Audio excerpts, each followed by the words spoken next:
It is Monday, October 28th, 2019. It is 8 p.m. Pacific Standard Time, and so you know what time it is. It's time for a little bit of coin metal. And it was a very educational, get your ass kicked at Jiu-Jitsu Monday, doing a lot of escapes. This one, it was a, I want to say it was, entering, well, the last thing we were doing anyway was an entry from like the bullfight pass position, where you come in and you immediately drop down your elbows and you get the double underhooks, right? And navigating that around to a arm bar. Although I gotta say, it felt a little bit disjointed. You know, I think we were, but I think it was because at the end we did something where we were going to switch sides and we progressed into another thing instead, and that kind of confused things. But anyway, yeah, all told, it was a good class. Under this one instructor, it's always very high energy. Although we were doing also strike defense and strike reaction. And I just don't do that enough. I mean, the instruction was, you know, it's like you receive a jab, then you throw a jab back right away, and then your opponent throws you another jab afterward. And I kept getting that wrong. And like I said, I wasn't even high, so it's, you know, it's not one of those things where I could blame Pod or something like that. It's just I'm not very good on my striking. I gotta definitely step that up. But yeah, so we were doing some striking stuff, and then of course that bullfight pass thing. I really liked that. I mean, because it's a smashy kind of pass, and the instructor even looked at me and he said, you know, if you're built like this guy, you know, that this is the kind of pass, you know, that's kind of lends itself to your proportions and body type and all that. And so yeah, I own it. I like to smash pass. But yeah, all told, a pretty casual day. I shouldn't say casual. It wasn't all that casual, honestly. I mean, it was casual in that we were the pace of different stuff that we were learning. It was all very casual in that you know, there was actually a linear flow from beginning to end. I think it was a little bit distracting for the instructor to there were a couple of distractions there for the instructor. I'm not going to go into what they were, just because, you know, it's neither here nor there. But it was there, and you know, but all told, I feel like he dealt with it quite well, so I can't really complain too much. Anyway, let's go ahead and throw down into some music. And of course, we're going to play Body Count, because that's what we play for our first dance most of the time. And today's no different. So, as far as where we're going to go with that, though, well, no, not that one. Talk Shit, Get Shot. First Dance, here on Coin Metal.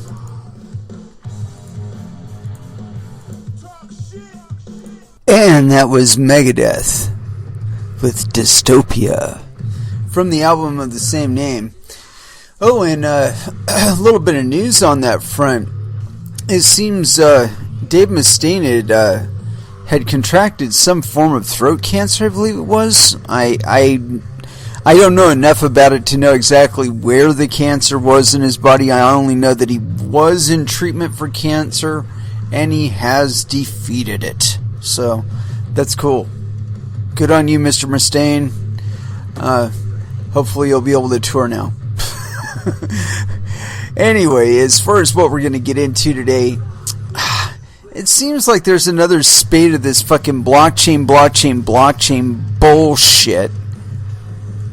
And I'm wanting to look a little bit further into it to find out exactly what the catalyst is. I know that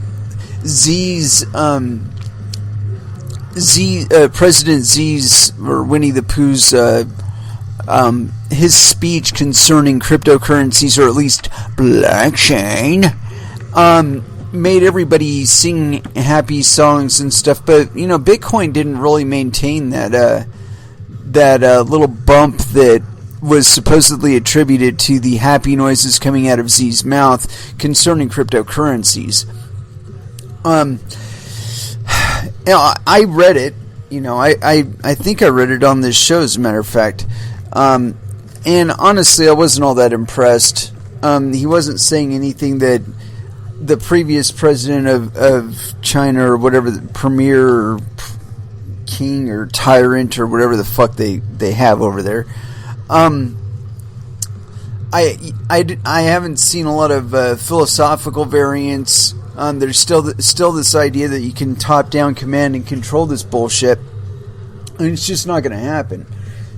I mean, we've seen this multiple times now, where various entities, just because I don't know, I think it's because people lie to them about what exactly we're talking about when it comes to cryptocurrencies. I mean, maybe they're trying to put it in language and vocabulary that will make the president say something other than "let's fucking shut it down right now," or something like that. Maybe they're just that good at selling it to him or something.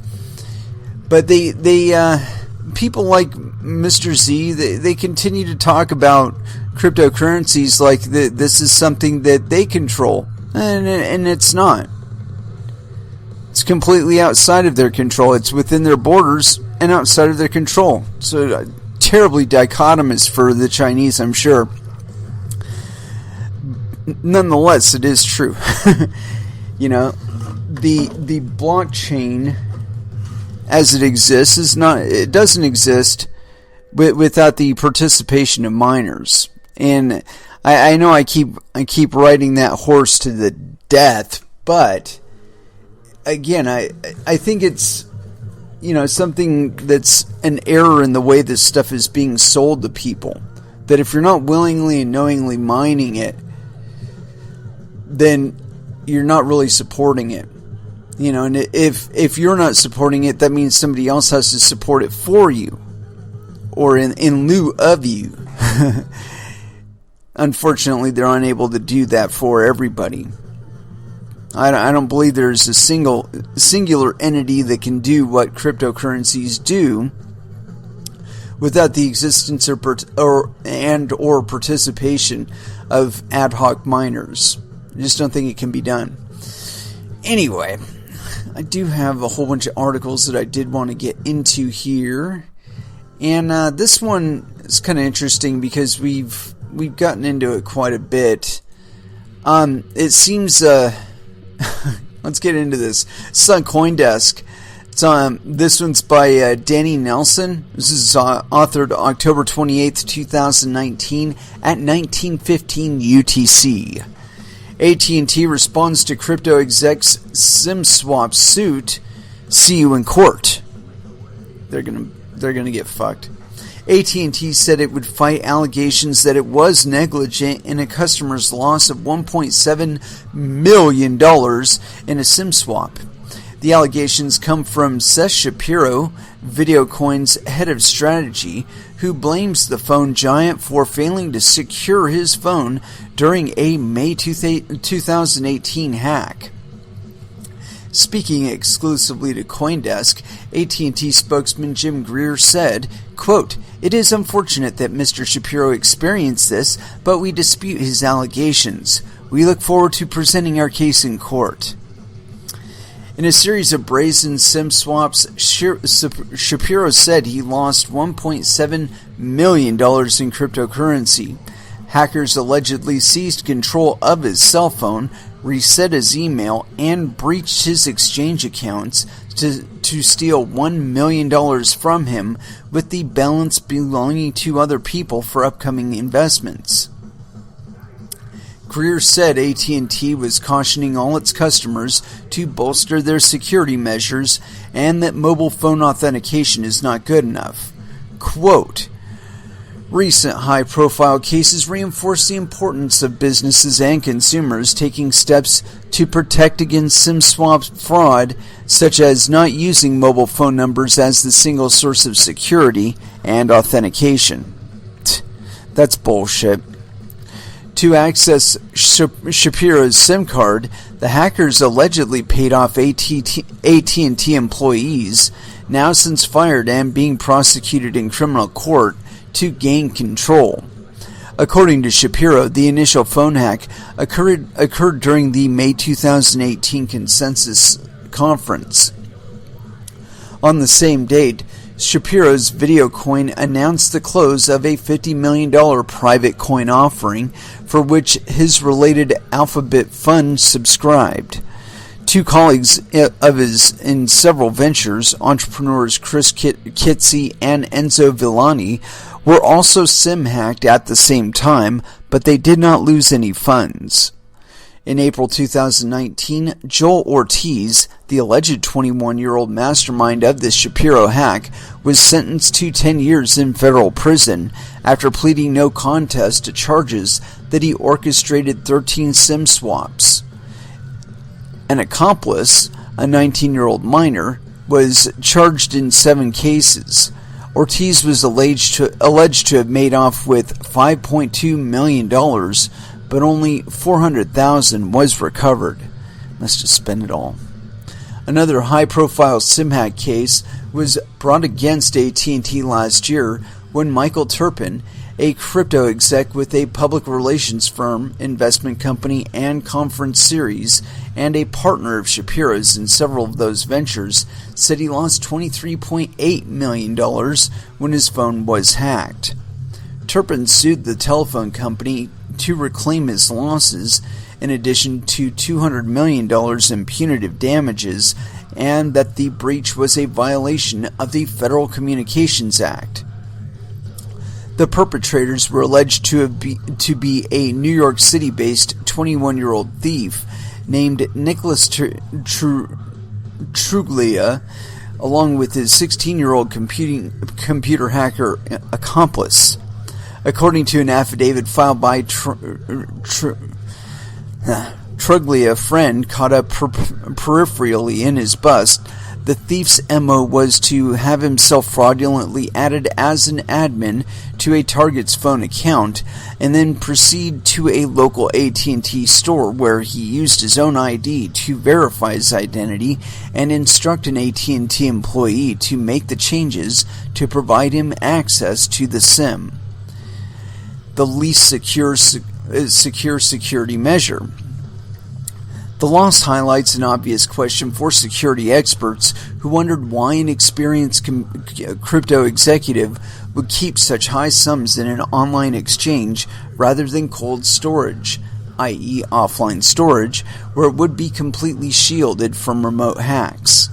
Relying on a cell phone to secure any part of one's online security apparatus is a huge potential vulnerability, Hasib Awan, CEO of California-based SIM card security provider Don't Port, told CoinDesk, quote, "People should avoid SMS verification whenever possible," Awani said. Two-factor authentication is probably the worst form of authentication because of the ease with which hackers compromise it. Actually, it's not easy to compromise two-factor. What makes it easy is the fact that AT&T will hand off their fucking customer service to a third party that's paying less than $10 a fucking hour to people that are handling people's banking fucking information. Give me a fucking break. Continuing on. Even without the AT&T moles alleged by Shapiro, Awan himself, the target of multiple SIM swaps, said that hackers social engineer, trick, and buy their way into victims' mobile accounts every day, making the value of cell phone verification almost negligible. Many people think they never will get hacked simply because they never have been before, Awan said. Quote, "It's kind of like saying you will never die because you haven't yet. That hubris makes them even more vulnerable." No, it's a matter of data segregation. If you appropriately segregate your data, SIM swapping you is much more difficult. They actually have to get physical control of your unit. Anyway, continuing. SIM swapping is a relatively well-known threat among high-profile crypto holders who are often targeted because of their publicity and the heightened likelihood that they may hold valuable assets. Shapiro, the current head of strategy for VideoCoin and founder of various crypto media projects, even told investigators that he immediately suspected SIM swapping when his phone suddenly stopped working.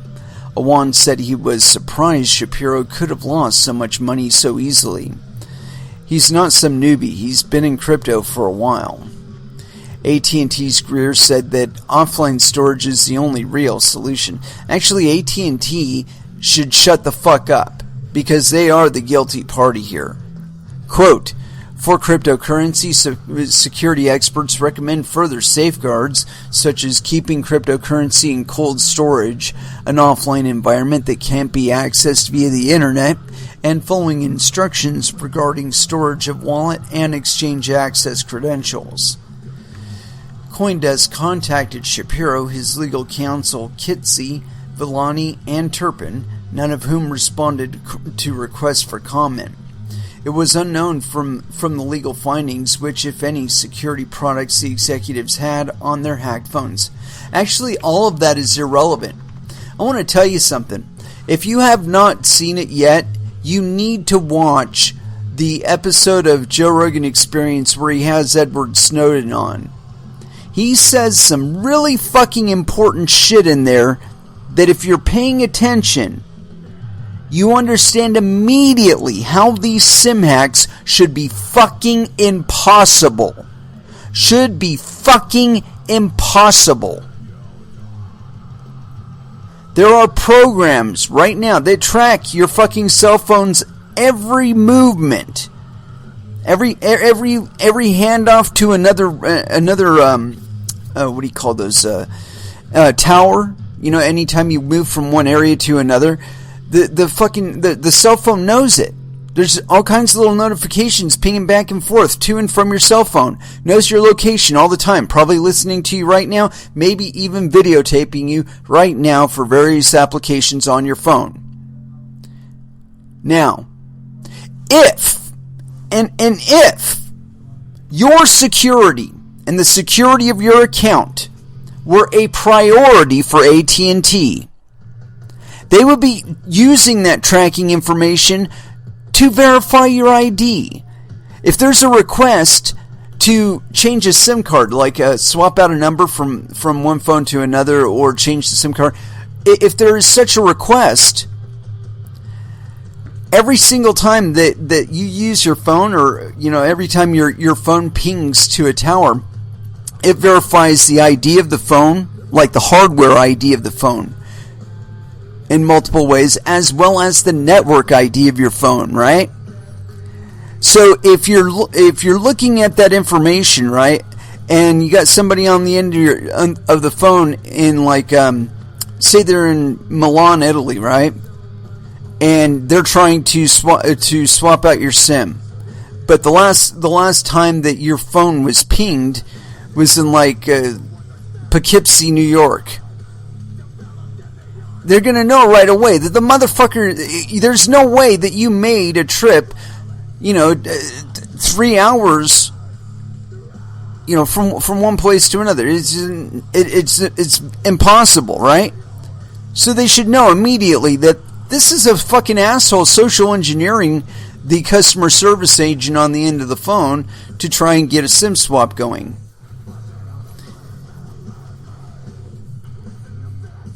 But they don't. And you know why? It's because for all of the demands that AT&T track you and keep all kinds of information on you, record your every SMS message, everything, right? For all of that, there is no sentencing guidelines for if they fuck up, that information is accessed and you suffer because of it. Because there's no sentencing in there for fucking up with your data. There's no, for not securing your data properly. There isn't any sentencing recommendations for that. So AT&T just doesn't give a fuck. They're only told to collect it. They're not told to secure it. The only reason they bother to secure it is because other people bother to secure their shit. And it is kind of a concern for most customers that their shit is secure, and so they ask about it. And so AT&T does some things to try and secure your data, but they don't do enough. I know. I used to work for one of the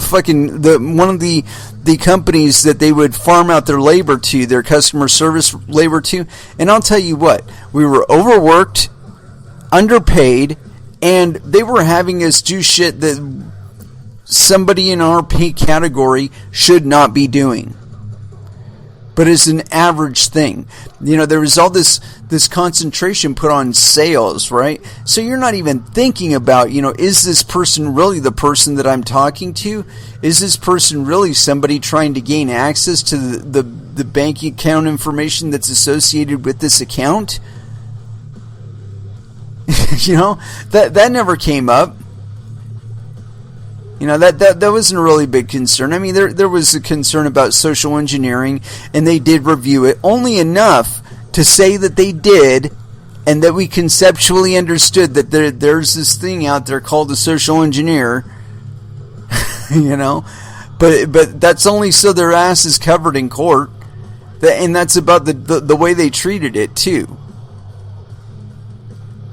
You know, they really do need to be stabbed hard, you know, with like this $200 million thing. They need to lose this case. They need to lose $250 million, because then maybe it'll fucking become a priority for them. Be like, you know what? Maybe all this shit that's associated with people's banking information, maybe we shouldn't give the customer service agents access to that information. And maybe when it comes to paying for stuff and all that, we should be handing it off to a salesperson rather than a customer service agent. You know, a customer service agent can maybe set up a time for a service technician to come out and mess with your cable or something, right? Or coordinate with you to schedule the install that they're going to do at your house or whatever. But a salesperson is the one that needs to be the one handling your fucking money and all that other shit. But the customer service agent does not need access to that information. And so trying to conflate the two, you know, just so they can like psychologically coerce you into buying more shit that you didn't really want when you're trying to call in to maybe add your daughter to your phone account or something like that. You know, again, it's because the priorities are all fucked up, or at least they were for the place that I was working, where the focus really wasn't on customer service, it was on sales. You know, and trying to use that opportunity of customer service to, again, coerce the customer into buying things that they didn't intend to buy. Anyway, that's my perspective on it. You know, I feel as a customer service agent, a very well-trained customer service agent, I have expectations about what my job actually is, and it doesn't include trying to coerce you into, you know, signing up for more cable channels than you currently have right now. You know, is your dish actually pointed within the horizon, you know, area that it needs to be focused on? Or, you know, again, let's add your daughter to your fucking cell phone account or something like that. That's what a customer service agent handles. Maybe even questions about an individual product, like a technical question about it. But again, that might be something for a technician, you know, to handle. But I mean, a customer service person, if they're competent at what they're doing and they're experienced enough at it, they would know to help you do small technical stuff.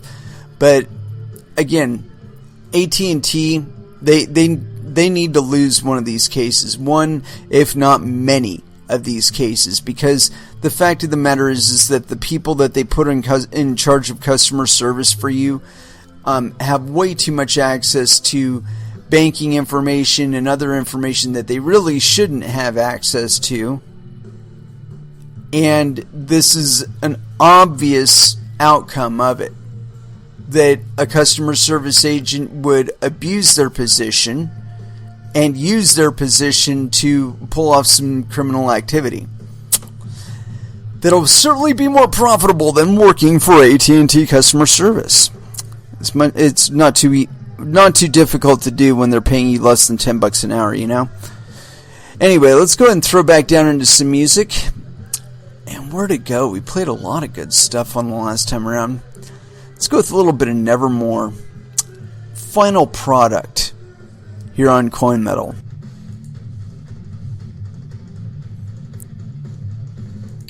And that was Tool with Vicarious. And I would have let that run just one more, but it seems we were up in our music break, and so I didn't want to press it too far, you know. Anywho, I started hunting down something because it's kind of like near and dear to my heart, but I think I'm going to stick with what we were covering, which is this business with this whole lawsuit. I don't know.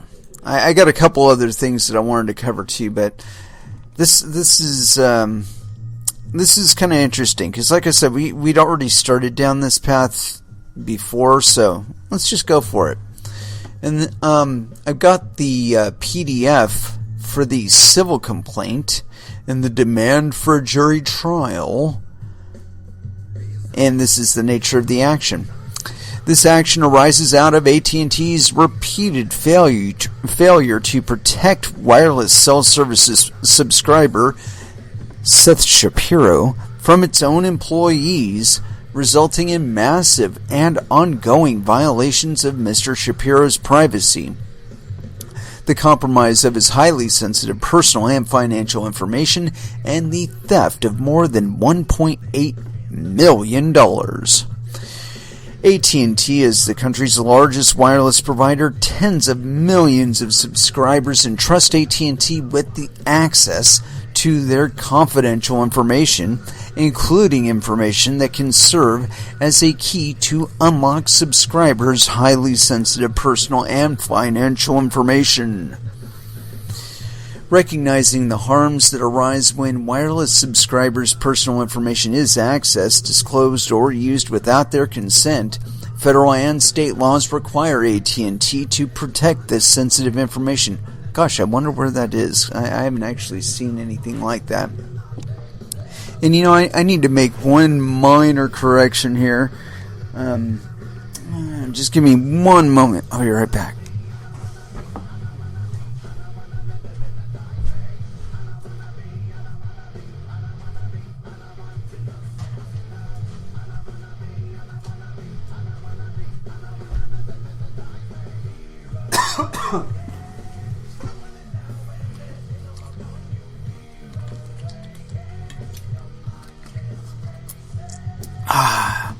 Alright.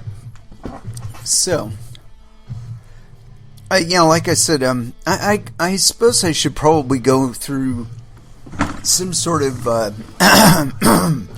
FCC legislation or related regulations or some shit like that in order to determine whether or not AT&T actually has any kind of responsibility with regard to this stuff. Supposedly, according to this, number 3, recognizing the harms that arise when wireless subscribers' personal information is accessed, disclosed, or used without their consent, federal and state laws require AT&T to protect this sensitive information. Number 4, AT&T also recognizes the sensitivity of this data and promises its subscribers that it will, quote, protect customers' privacy and keep their personal information safe, and that it will not sell customers' personal information to anyone for any purpose, period. AT&T repeatedly broke these promises.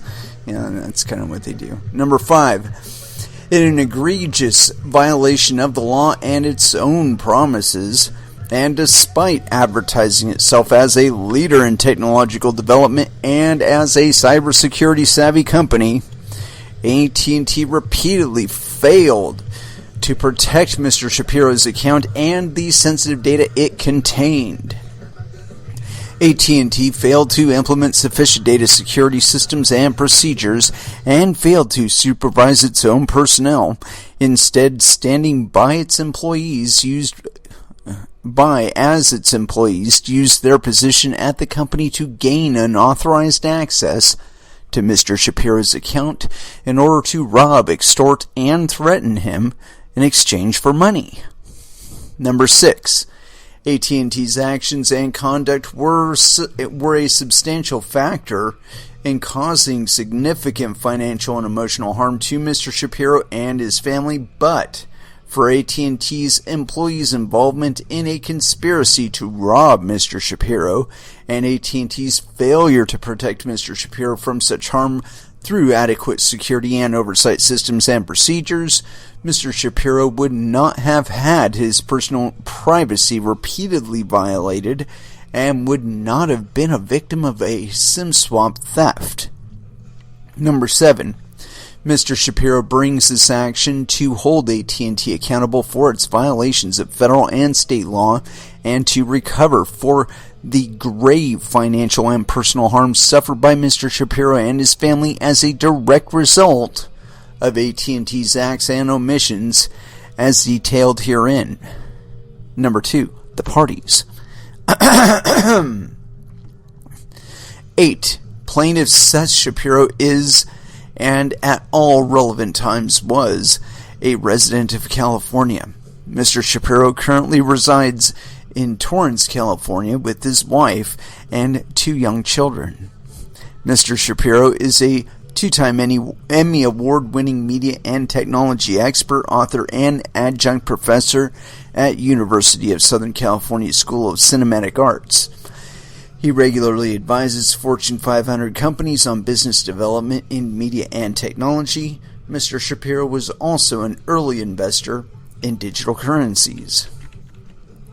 Mr. Shapiro is a former AT&T wireless customer. He purchased a wireless cell phone plan from AT&T in Los Angeles, California in approximately 2006 for personal use and was an active paying AT&T wireless subscriber at all times relevant to the allegations in this complaint. Number 11. Defendant AT&T Mobility LLC, hereinafter AT&T, is a Delaware limited liability corporation with its principal office or place of business in Brookhaven, Georgia.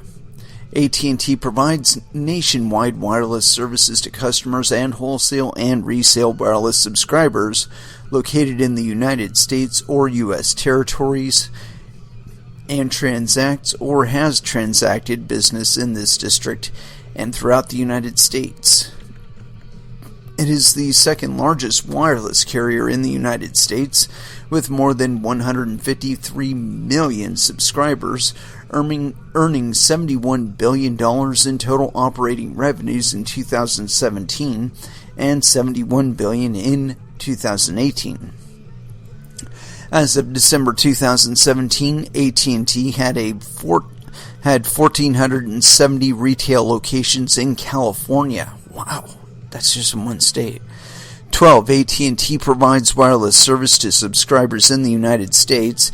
AT&T is a common carrier governed by the Federal Communications Act, FCA 47 U.S.C. 151. AT&T is regulated by the Federal Communications Commission for its acts and practices, including those occurring in this district. 13. AT&T Inc., AT&T's parent company, acknowledged in its 2018 annual report that its, quote, profits and cash flow are largely driven by its mobility business, and nearly half of the company's EBITDA, earnings before interest, taxes, depreciation, and amortization, come from mobility. Number 14. Despite the importance of its mobility business, instead of focusing on providing ramping ramping up security for their customers, AT&T Inc. has gone on a buying spree, costing over $150 billion, acquiring Bell South, including Singular Wireless and YellowPages.com, Dobson Communications, Edge Wireless, Cellular One, Centennial, Wayport, Qualcomm Spectrum, Leap Wireless, DirecTV, and iUSA Cell and N2 Holdings, now AT&T Mexico. During the same period, AT&T's mobile phone business was rated the worst among major providers. Consumer Reports named it the worst carrier in 2010, and the next year, J.D. Power found AT&T's network the least reliable in the country, dubious achievement that it also earned in prior years. Little wonder that its customers were the least happy of subscribers of the Big Four carriers, according to the American Consumer Index. In the meantime, AT&T Inc. has purchased for a total equity value of $85.4 billion, Time Warner Inc., the owner of HBO, Warner Brothers, CNN, Turner Broadcasting, Cartoon Network, Turner Classic Movies, TBS, TNT, and Turner Sports. 3. Jurisdiction and venue. 15. This court has jurisdiction over this matter under 28 U.S.C. 1331 because this case arises under federal question jurisdiction under the Federal Communications Act, FCA. The court has supplemental jurisdiction under 28 U.S.C. 1367 over the state law claims because the claims are derived from a common nucleus of operative facts. The court also has jurisdiction over this action pursuant to 28 U.S.C. 1332 because Mr. Shapiro is a citizen of a different state than AT&T. 16. This court has personal jurisdiction over AT&T because AT&T purposefully directs its conduct at California, transacts substantial business in California, including in this district, has substantial aggregate contracts with California, including in this district, engaged and is engaging in conduct that has and had a direct, substantial, reasonably foreseeable, and intended effect of causing injury to persons in California, including in this district, and purposely avails itself of the laws of California. AT&T had more than 33,000 employees in California as of 2017 and 1,470 retail locations in the state. Mr. Shapiro purchased his AT&T wireless plan in California, visited AT&T retail locations in California, and was injured in California by the acts and omissions alleged herein. 17. In accordance with 28 U.S.C. 1391, venue is proper in this district because a substantial part of the conduct giving rise to Mr. Shapiro's claims occurred in this district, and defendant transacts business in this district. Mr. Shapiro purchased his AT&T wireless plan in this district and was harmed in this district and where he resides AT&T's acts and omissions as detailed herein. Allegations applicable to all counts. Let's see. Number 18. As a telecommunications carrier, AT&T is entrusted with the sensitive wireless account information and personal data of millions of Americans, including Mr. Shapiro's confidential and sensitive personal information and account information. 19.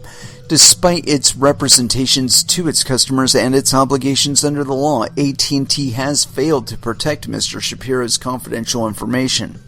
On at least 4 occasions between May 16, 2018 and May 18, 2019, AT&T employees obtained unauthorized access to Mr. Shapiro's AT&T wireless account, viewed as confidential and proprietary personal information, and transferred control over Mr. Shapiro's AT&T wireless number from Mr. Shapiro's phone to a phone controlled by third-party hackers in exchange for money. The hackers then utilized their control over Mr. Shapiro's AT&T wireless number, including control secured through cooperation with AT&T employees, to access his personal and digital financial accounts and steal more than $1.8 million from Mr. Shapiro. Number 20. This type of telecommunications account hacking behavior is known as SIM swapping. Letter A, yeah. SIM swapping is a type of identity theft involving the transfer of a mobile phone number. 21. On 4 occasions from 2018 and 2019, Mr. Shapiro was the target of SIM swapping. 22. SIM swapping refers to a relatively simple scheme wherein third parties take control of a victim's wireless number. The hackers then use that phone number as a key to access the victim's digital accounts, such as email, file storage, and financial accounts. 23. Most cell phones, including the iPhone owned by Mr. Shapiro at the time of his SIM swaps, have internal SIM subscriber identity module cards. A SIM card is a small, removable chip that allows a cell phone to communicate with the wireless carrier and the carrier to know what subscriber account is associated with that phone. The connection between the phone and the SIM card is made through the carrier, which associates each SIM card with the physical phone's IMEI, International Mobile Equipment Identity, which is akin to the phone's serial number. Without a working SIM card and effective SIM communication, a phone typically cannot send or receive calls or text messages over the carrier network. SIM cards can also store a limited amount of account data, including contacts, text messages, and carrier information, and that data can help identify the subscriber. 24. The SIM card associated with a wireless phone can be changed. If a carrier customer buys a new phone that requires a different size SIM card, for example, the customer can associate his or her account with the new SIM card and the new phone's IMEI by working with their cell phone carrier to effectuate the change. That is a high level thing that requires a lot of shit to happen first. Anyway, continuing. This allows carrier customers to move their wireless number from one cell phone number to another and to continue accessing the carrier network when they switch cell phones. For a SIM card change to be effective, the carrier must authenticate the request and actualize the change. AT&T allows its employees to conduct SIM card changes for its customers remotely or in its retail stores. 25. A SIM swap refers to an unauthorized and illegitimate SIM card change. During a SIM swap attack, the SIM card associated with the victim's wireless account is switched from the victim's phone to a phone controlled by a third party. This effectively moves the victim's wireless phone, including any incoming data, texts, and phone calls associated with the victim's phone, from their phone to a phone controlled by the third party, also referred to herein as a hacker. The hacker's phone then becomes the phone associated with the victim's carrier account, and the hacker receives all of the text messages and phone calls intended for the victim. Meanwhile, the victim's phone loses its connection to the carrier network. 26.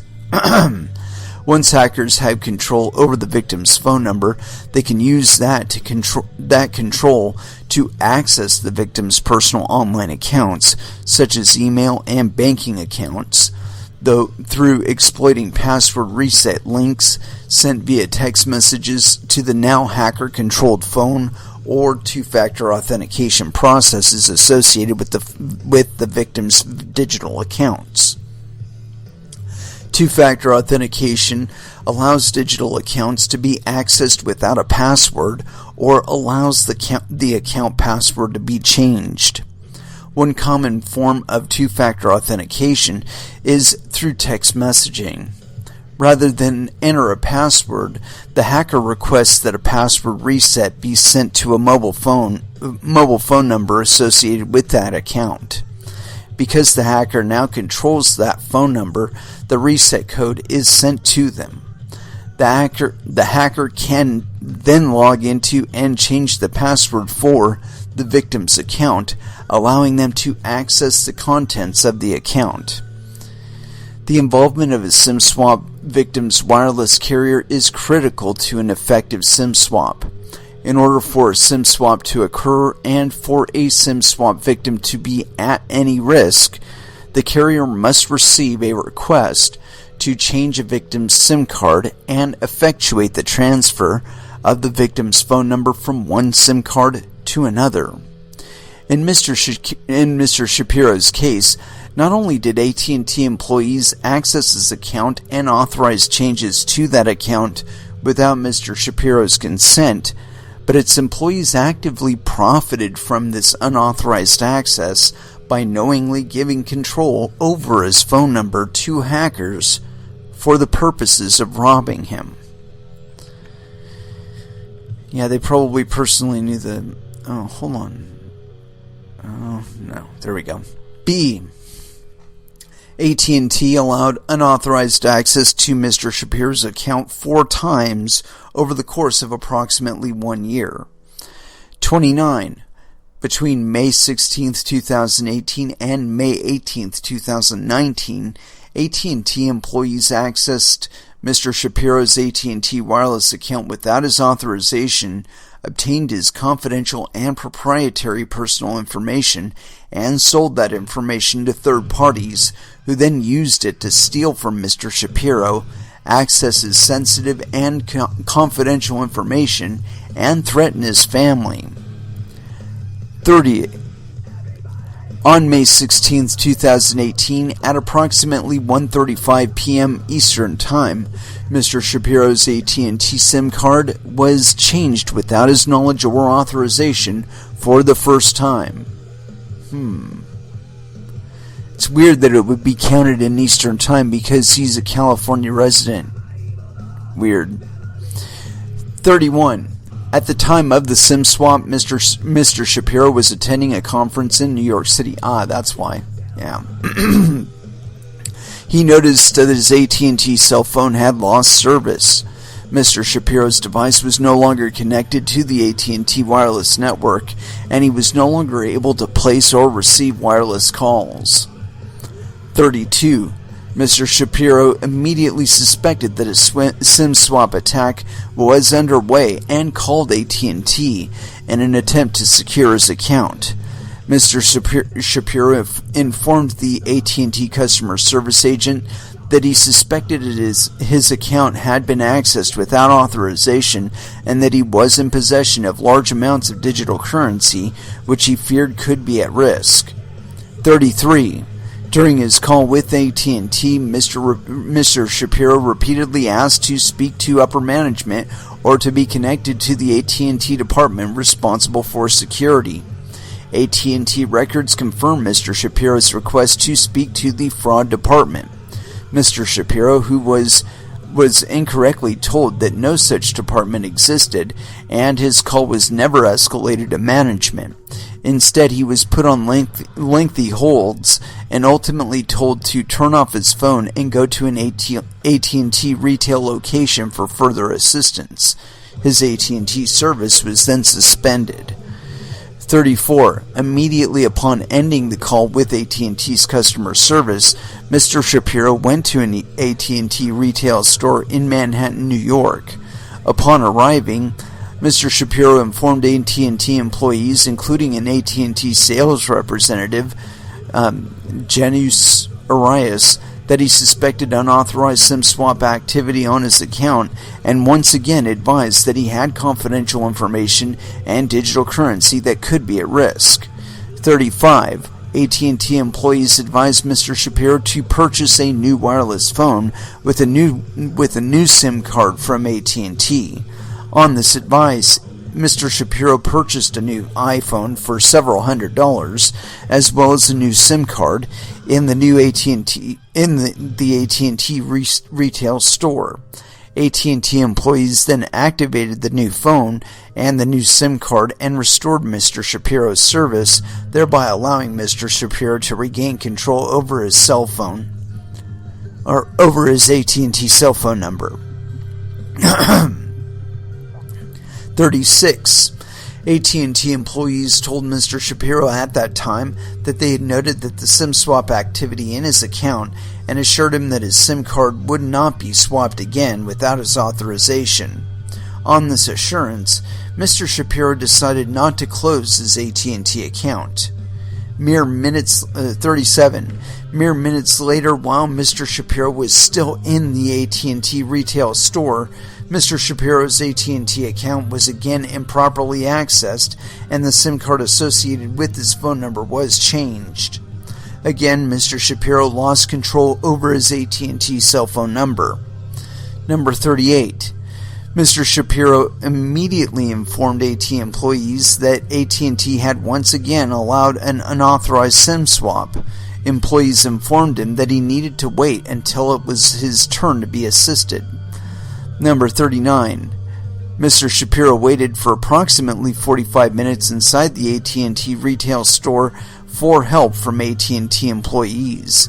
In that time, third-party individuals were able to use their control over Mr. Shapiro's AT&T cell phone number to access Mr. Shapiro's personal and financial accounts and rob him of approximately $1.8 million, all while Mr. Shapiro stood helplessly in the AT&T store asking for the company's help. That they were stalling him intentionally so they could fucking rob him blind. Duh! Jesus Christ. You know, I'll tell you, the thing to do, where he fucked up, was assuming that anyone at AT&T would fucking help him. What he should have done when he went to the AT&T store was had his account suspended right then. Then his next thing should have been to use somebody else's phone to call the fucking FBI and have them meet him at that fucking store and report the shit right then and there.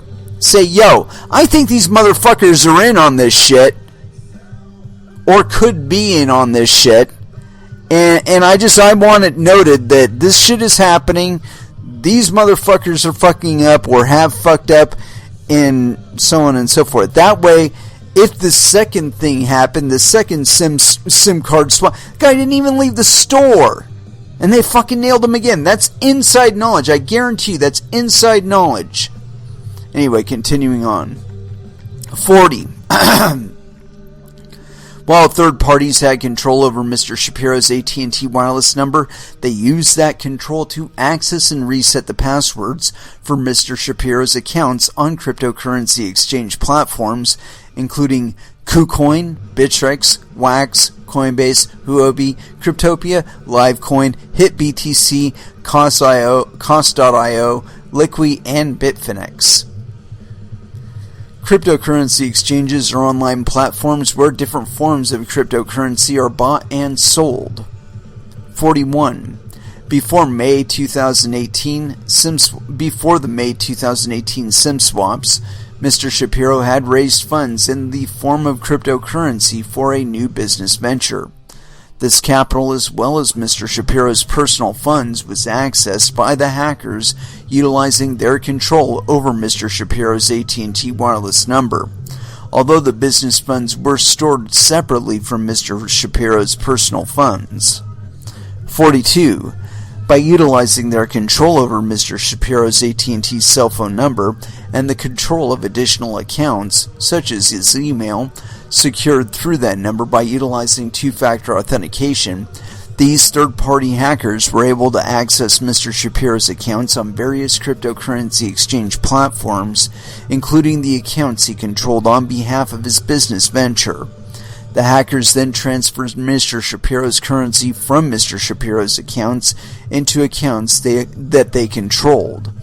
In all, they stole more than $1.8 million from Mr. Shapiro in the 2 consecutive SIM swap attacks on May 16, 2018. 43. On information and belief, the hackers also utilized their control over Mr. Shapiro's AT&T wireless number to access and steal Mr. Shapiro's currency on cryptocurrency exchanges, including Liquid.io, Livecoin, and Huobi, to which Mr. Shapiro was never able to regain access. 44. The hackers also used their control over Mr. Shapiro's AT&T cell phone number to access and change passwords for approximately 15 of Mr. Shapiro's online accounts, including 4 email addresses, his Evernote account, a web application for taking notes and making task lists, and his PayPal account, a digital payment platform. 45. It took Mr. Shapiro approximately 14 hours to regain access to and to restore control over his email and other personal accounts. By then, however, the damage was done. These accounts and all of their contents had already been compromised. 46. Criminal investigations into the May 2018 breaches to Mr. Shapiro's AT&T account and the resulting theft revealed that at least 2 AT&T employees, acting in the scope of their employment, accessed and permitted others to access Mr. Shapiro's AT&T account and the confidential information contained therein. As federal authorities describe, quote, "These employees, while not necessarily knowing the entirety of the hackers' plans, were aware that they were assisting in the theft of identities of subscribers to their employer's services." 47. The 2 AT&T employees involved, Robert Jack and Jarrett White, reside in Arizona. AT&T confirmed their employment, their involvement in the unauthorized access of Mr. Shapiro's account, and their involvement in the 2 SIM swaps that occurred on May 16, 2018. 48. Specifically, criminal investigations revealed that a third party, an individual identified by authorities as JD, paid Jack and White to change the SIM card associated with Mr. Shapiro's AT&T account from the SIM card in Mr. Shapiro's phone to a SIM card in a phone controlled by JD and others. 49.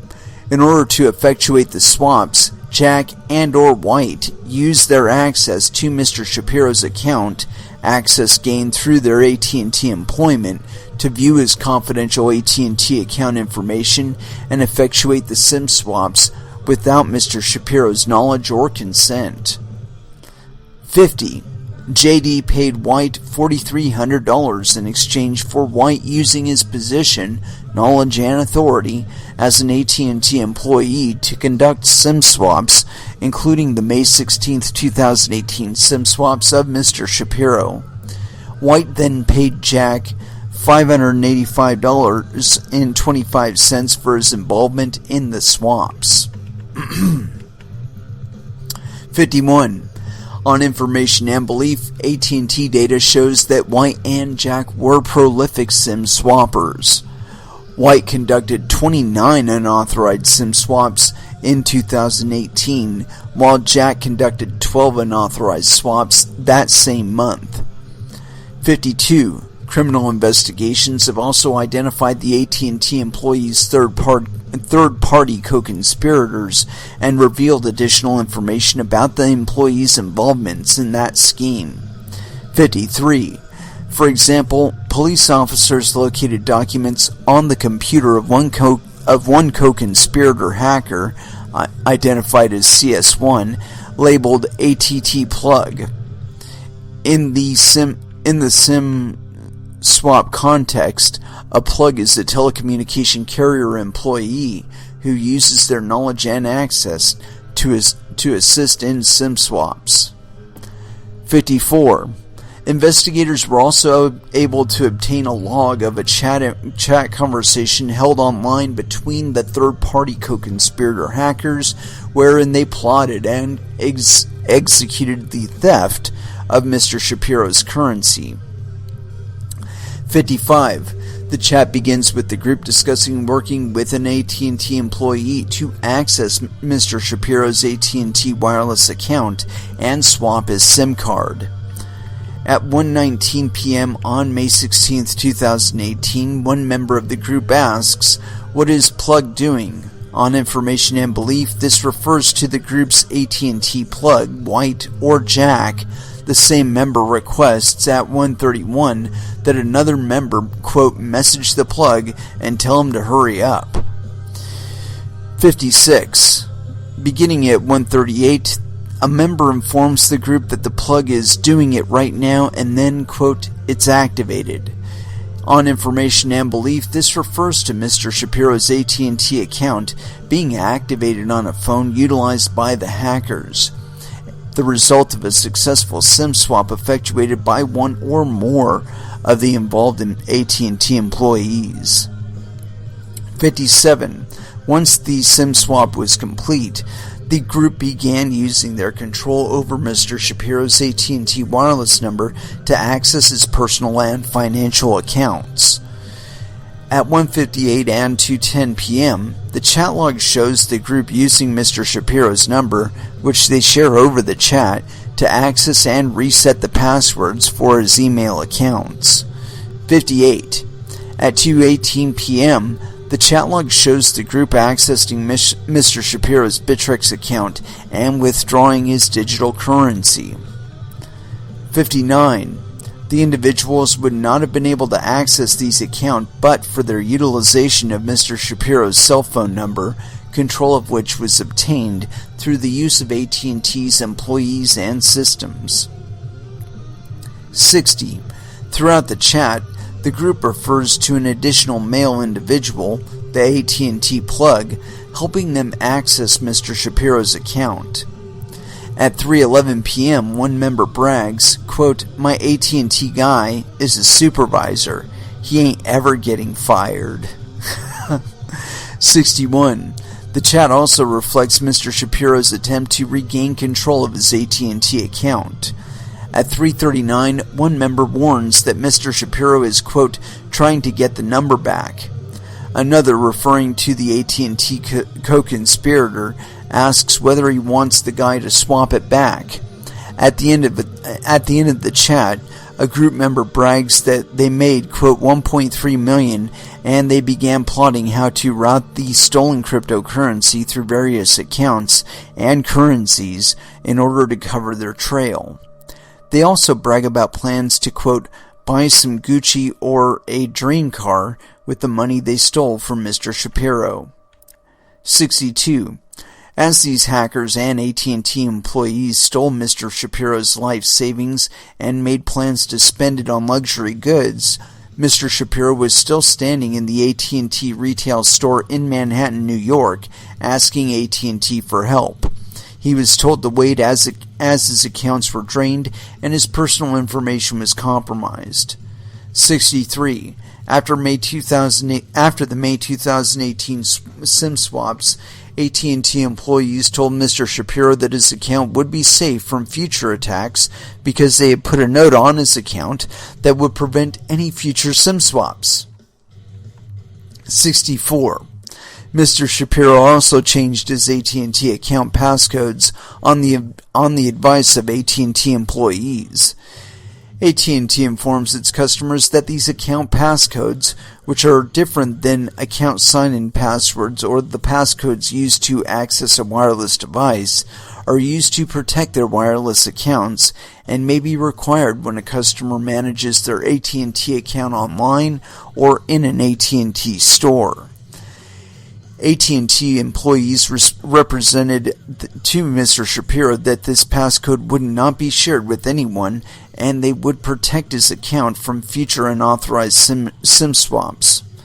Mr. Shapiro decided not to close his AT&T account in reliance on these assurances.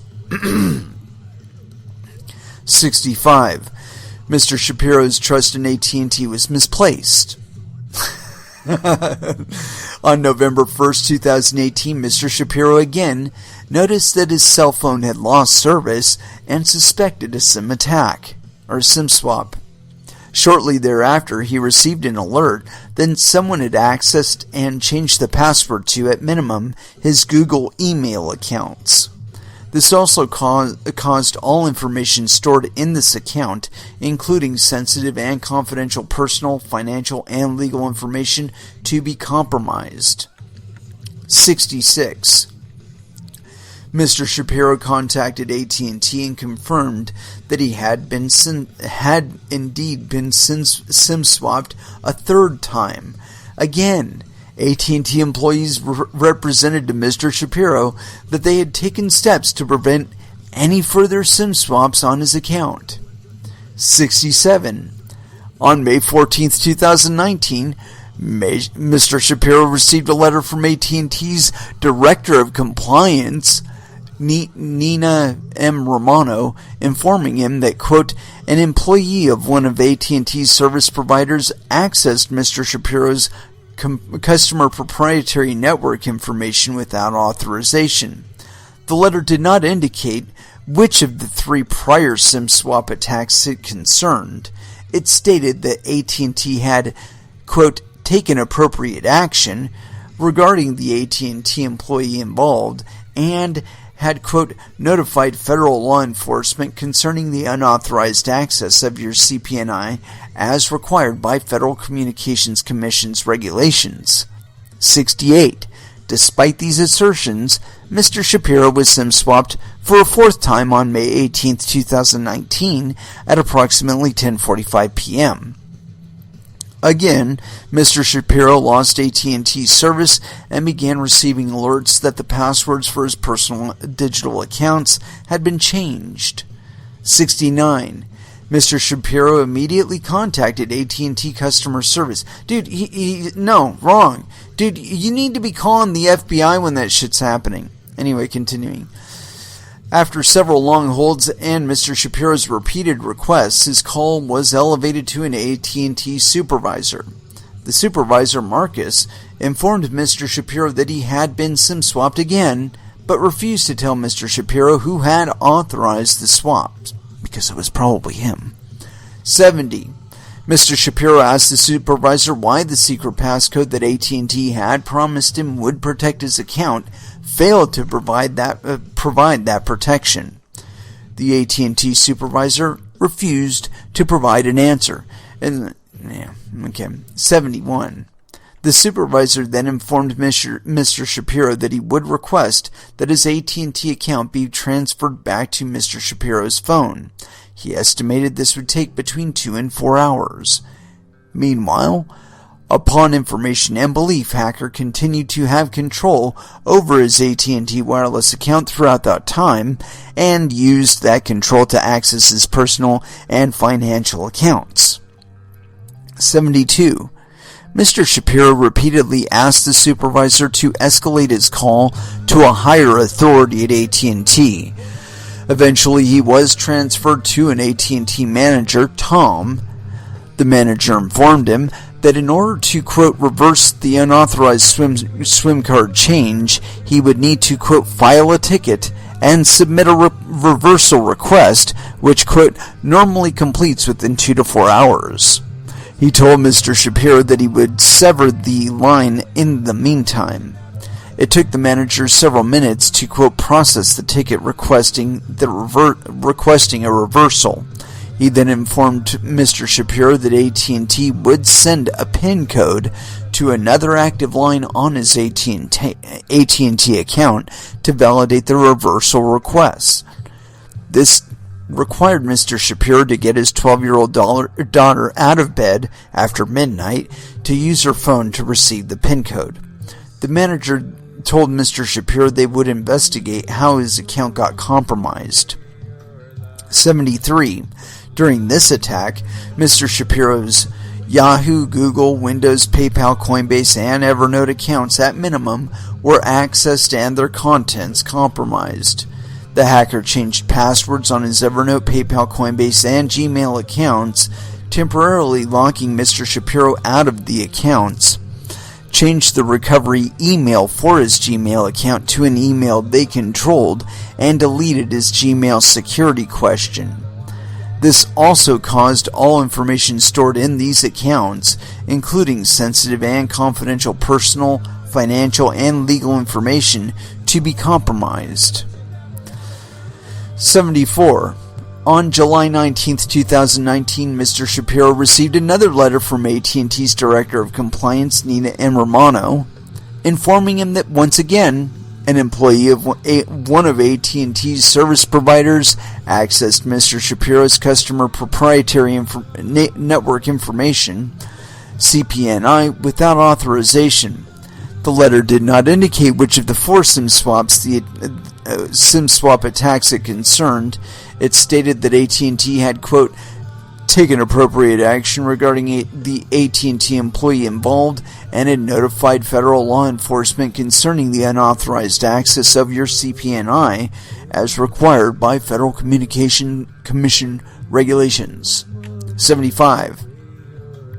On September 6, 2019, Mr.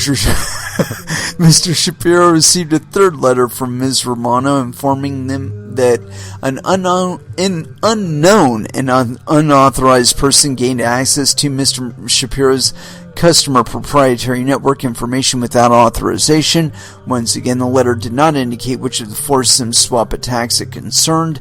It stated that AT&T had moved quickly to disable system access to the unauthorized person and had notified federal law enforcement concerning the unauthorized access of your CPNI as required by Federal Communications Commission regulations. The SIM swaps have exposed Mr. Shapiro and his family to ongoing threats of physical harm and extortion. On February 10, 2019, Mr. Shapiro received, on the same AT&T wireless line that had been hacked, text message threats from an anonymous individual, blah blah blah, contacting you. It's simple and straightforward. I request to all your sensitive information. Yeah, I know where you live. I know where your family is. Yeah, you're fucked. 77. This individual knew Mr. Shapiro's name and AT&T wireless number and warned that they had access to all of his sensitive personal information. The harasser also threatened an additional SIM swap and informed Mr. Shapiro that they still had access to AT&T employees who would aid them in further harm against Mr. Shapiro. Specifically, they warned that they had, quote, an AT&T rep ready to hand over Mr. Shapiro's account to them at any given time. They warned that they knew where Mr. Shapiro and his family lived and sent his exact current address and demanded $800 to prevent harm to Mr. Shapiro and his family. 78. After Mr. Shapiro received these threats, a sergeant at the Santa Clara County Sheriff's Office informed Mr. Shapiro that he had personally contacted AT&T to inform them of the threats and requested that they monitor Mr. Shapiro's accounts. Despite this warning, Mr. Shapiro's account was authorized without his consent, and his SIM card swapped approximately 3 months later. 79. The financial and personal lives of Mr. Shapiro and his family have been devastated as a result of AT&T's failure to safeguard Mr. Shapiro's account. 80. As a result of the May 2018 hacks detailed above, Mr. Shapiro lost more than $1.8 million in digital currency. This money constituted the entirety of the profits from the sale of Mr. Shapiro's family home and his life savings. As a result of the loss of that money, Mr. Shapiro and his family have not had the finances to buy another home, causing feelings of instability and anxiety for the whole family. 81. The financial strain resulting from the robbery of Mr. Shapiro has caused extreme anxiety and distress for Mr. Shapiro and his family. 82. Mr. Shapiro's wife, who previously took the full-time care for their young child, has had to return to work due to financial strain and pressure. As a consequence of the SIM swap attacks, she has suffered from anxiety, emotional stress, and loss of sleep, and has less time to see to the needs of her children. Yeah, I'm not going to get too deep into this. I'm going to go ahead and pause this for just a moment. Go ahead and throw down into some music, because I'm digging this song, number one, and number two, my throat's getting a little bit raw here, so yeah. So they really fucked this guy. They like repeatedly nailed him over and over and over and over again. And like I said, this shit would have happened like one time. I would be at the AT&T office. I would be like calling the FBI going, okay, where is the nearest FBI office, and can you get somebody to my location? Because this is some federal level crime happening in my fucking account, and these people, I think these people are fucking involved in it, or they know how to find out who's involved in it, and these people are fucking robbing me. So, like, help me fix this shit, like, now. Anyway, let's go ahead and throw down into some music, and I'm just gonna go with this one here, fucking Killing Joke, Loose Cannon. Let's go ahead and stop that. If I can, if I haven't like broken the program. There we go. Here we go. Loose Cannon.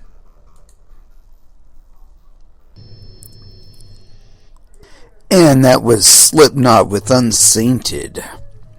Yeah, that was off of their latest album. Really good stuff. We Are Not Your Kind. Yeah, so I don't know if we want to go further into this thing. I mean, yeah, we got a little bit of time left. Let's do it. And so I scrolled down just a little bit here. Not too far, though. 87. Let's see here. No, I don't want to do that one. We've already done that.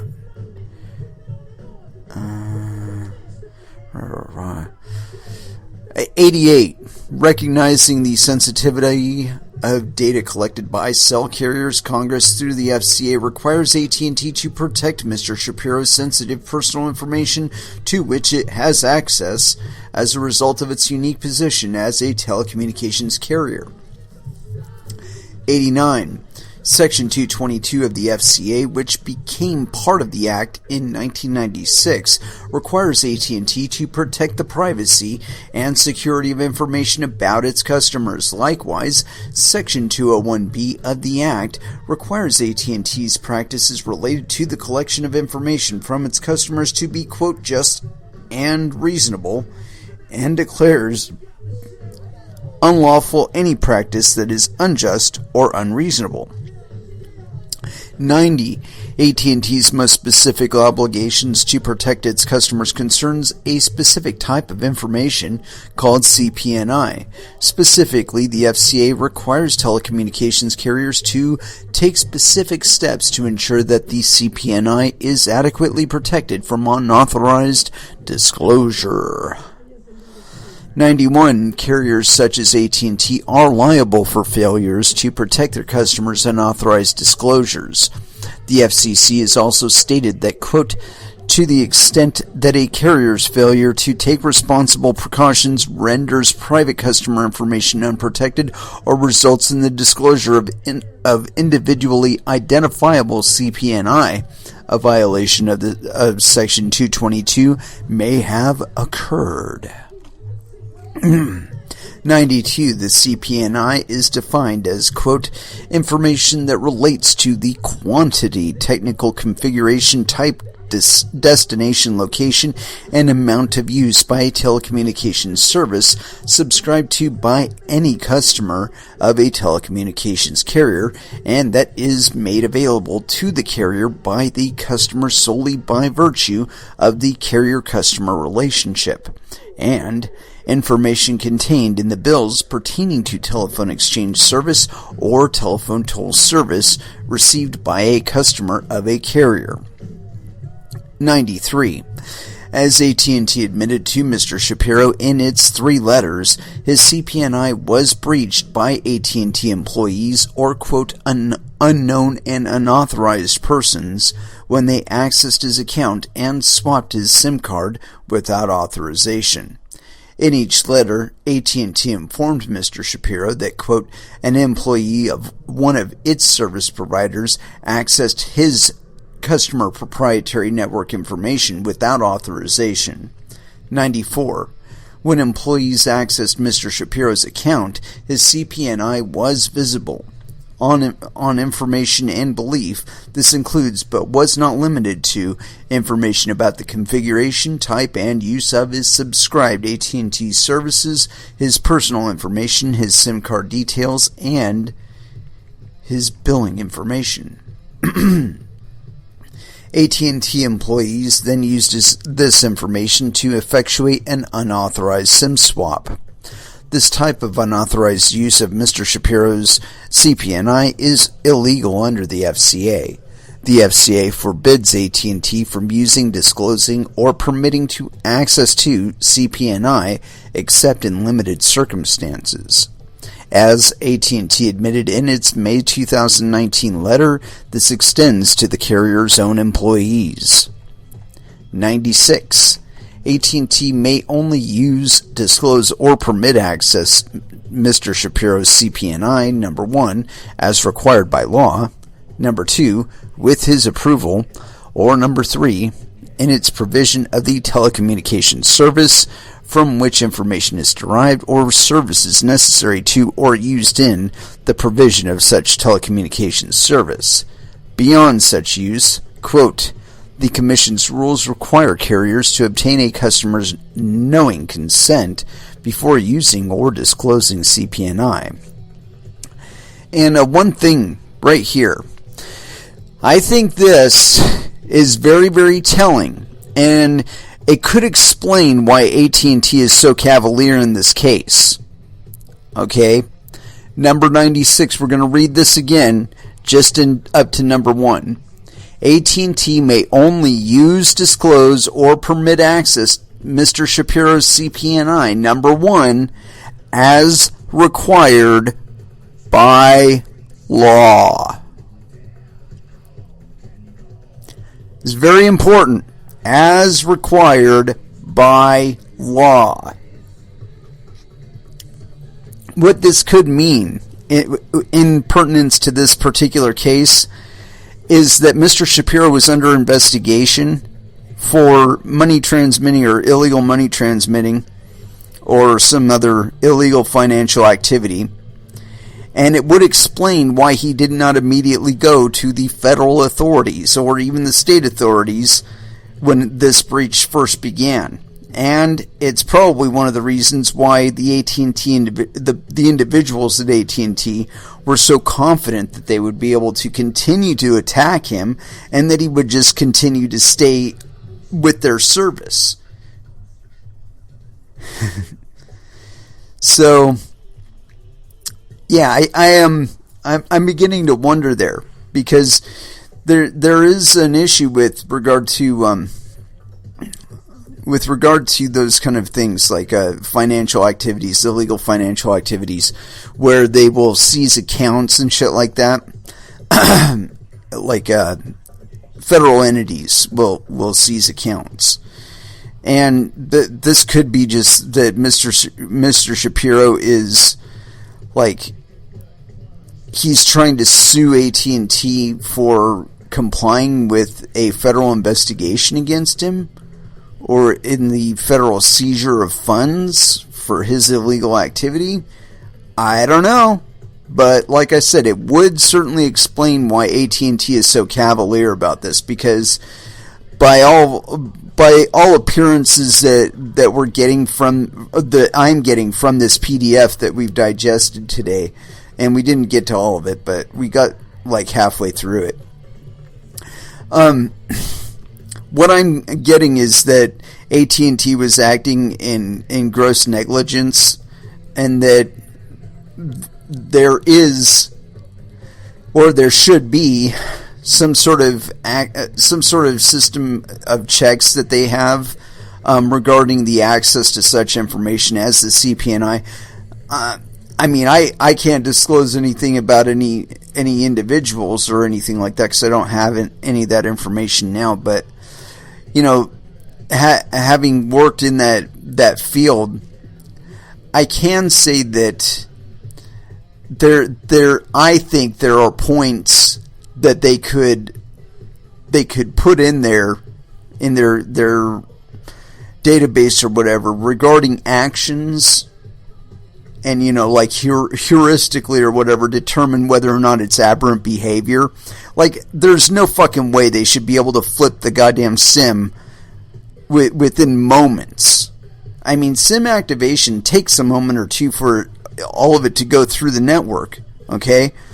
So for them to be able to stall him long enough to swap his SIM right there in the store before he can even get out the door, that's that's such aberrant behavior that, like, if they had like an AI system or something like that, that it should have fucking hammered it down, locked down the fucking the node that was accessing the account, and notified the nearest law enforcement of the commission of the crime and the location of where it's happening from, where it's sourcing from. That's, I mean, like, if security and solvency and all of that was the priority here, I believe that's the kind of system that they would employ.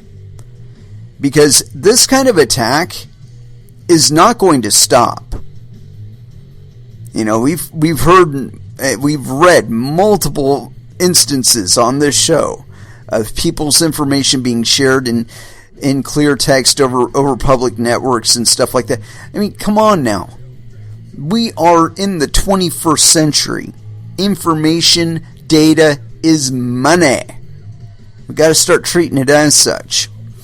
Anyway, it is with that I'd like to close out this episode. Thank you very, very much for listening. I certainly do appreciate the support. We will be back again, possibly not. I'm as of right now, I am saying that we will not be back on Wednesday, but we will be back again on Friday. But there may be an update. If so, I will notify you guys on my yen.io account or Facebook. Unfortunately, I don't have Twitter anymore. I'm going to start increasing my other social media, though. I mean, because there's like a billion other places that I don't have accounts yet, so we're going to have to fix that. Anyway, it is with that I'd like to close out this episode. And as far as our last dance is concerned, man, we're cutting it really close to the wire here. I mean, I've got access to the server for